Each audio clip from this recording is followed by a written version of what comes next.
va évidemment parler des municipales. Le candidat de la France Insoumise PS à Toulouse, François Picmal, a été hué et sifflé à son arrivée à la cérémonie d'hommage aux victimes des attentats de mars 2012. Écoutez François Picmal et écoutez surtout les sifflets qui l'accompagnent.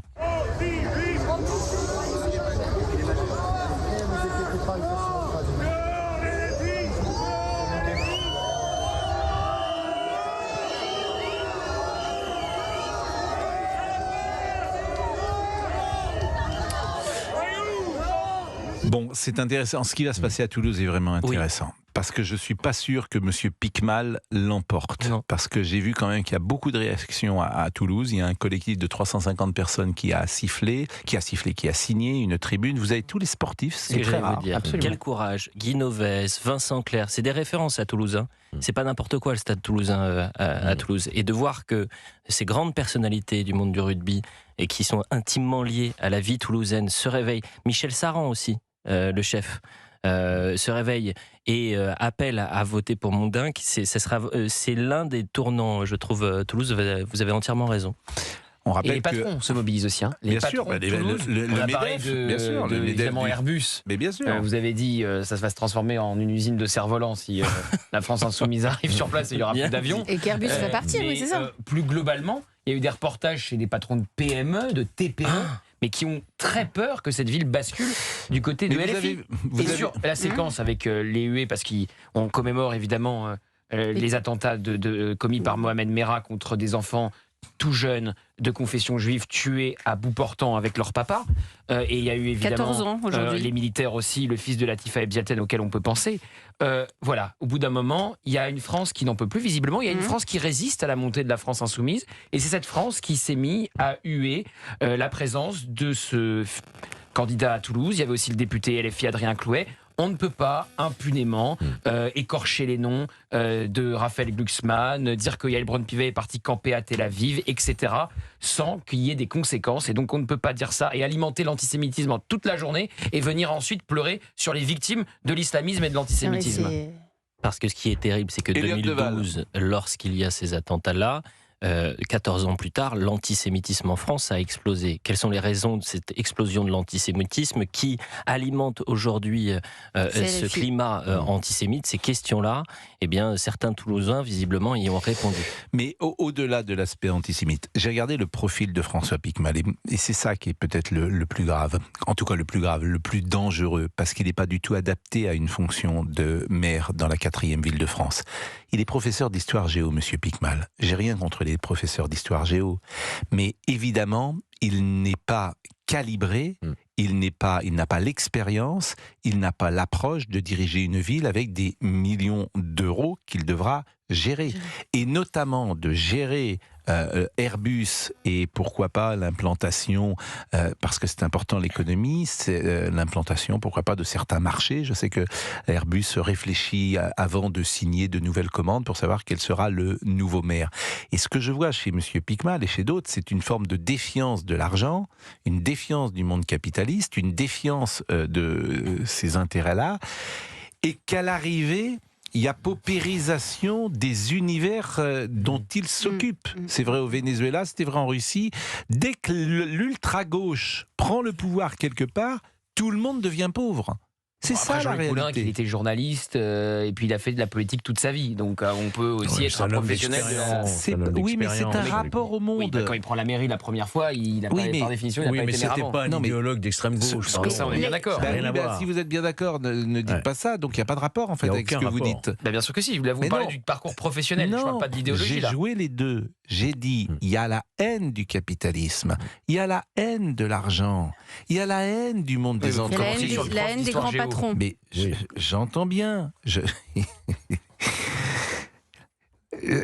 Entendez, c'est l'idéologie surtout. Entendez, il n'est pas comment dire. Il y a un problème. Alors on va dire, et c'est vrai, c'est la démocratie, c'est les gens qui votent, bien évidemment. Mais que les 350 personnes aient voté Et ils sentent bien le danger, signé plus exactement dans cette tribune. Et notamment les joueurs du Stade Toulousain.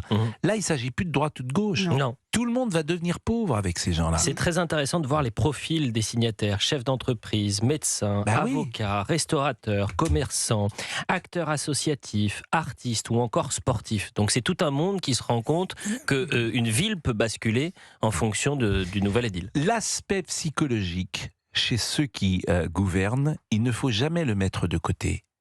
C'est des gens qui ne sont pas dans leur vie personnelle au sommet. Et vous leur donnez, avec la politique, la possibilité de l'être et de décider pour les autres. La rancœur, le ressentiment, la revanche, tout ça, ce sont des sentiments qui peuvent exister. Je ne vous dis pas que tout le monde est comme ça. Je vous dis que ça peut agir comme ça. La revanche des ratés, ça existe. Et je me souviens que Michel Onfray m'avait dit, ça m'avait fortement marqué, tous les révolutionnaires en 89, c'était des ratés. Ils avaient tenté d'écrire, ça n'avait pas marché. Ils avaient tenté d'être journalistes, ça n'avait pas marché. Ils avaient tenté d'être homme politique, ça n'avait pas marché. Ils avaient tenté d'être avocats, ça n'avait pas marché. Et tout d'un coup, la séquence révolutionnaire leur donnait la possibilité d'avoir un rôle qu'ils n'avaient jamais eu avant. Ça compte. Ça compte. Je ne dis pas que c'est forcément le cas de tous, ni de Monsieur Piquemal. Je l'ai écouté. Il ne m'a pas convaincu. C'est pas un homme qui brille par son charisme. Pas du tout. Disons-le, c'est pas quelqu'un qui t'emporte par ce qu'il dit. Et il faut, c'est tout ce que. Peut-être simplement rappeler aussi, ce que je souligne. Consterné de voir que le premier des socialistes, Olivier Faure, a dit « Je voterai Piquemal ».